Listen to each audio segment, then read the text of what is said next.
For a while, I haven't published any YouTube videos, and I've discovered an interesting topic that really blew my mind. There are two meta words, Bouba and Kiki.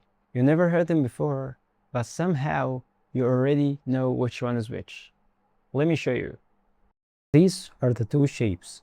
One is Bouba and one is Kiki. Which one is which? Keep the answer in your head, we'll need it soon.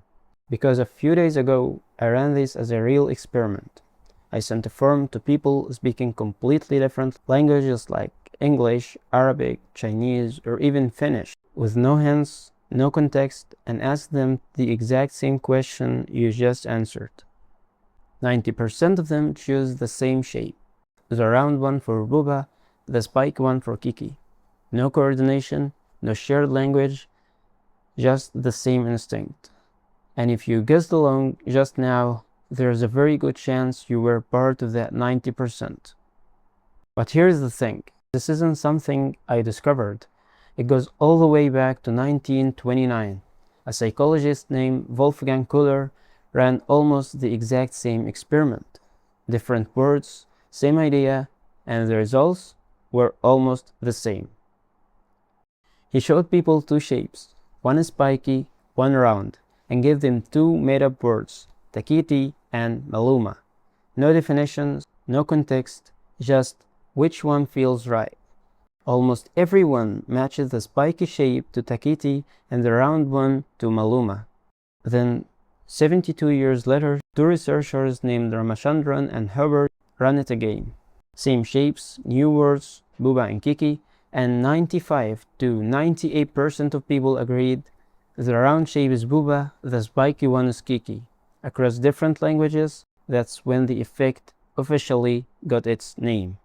So the question is, why does this happen? Turns out, sounds carry meaning even before you know what a word means. Letters like K, T, B, they give a feeling of sharp, fast, and precise. L, M, N, soft, friendly, or even warm. O and U feel heavy and stable. I and E feel small and quick to say. Our brains are wired to feel sounds, not just hear them. Now, you might be asking, why am I interested in this topic as a brand designer? And why did I even create this video? Here's the interesting part. Everything we just covered was the science behind it. But now, let's dive into what really matters.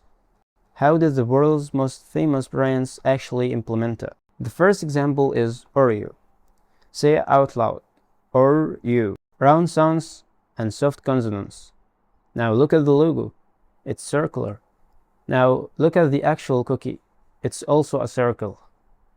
Every single layer of this brand points in the same direction. Now flip it completely. Nike. Sharp N, hard K at the end, and the swoosh itself, one clean, angular, and dynamic line.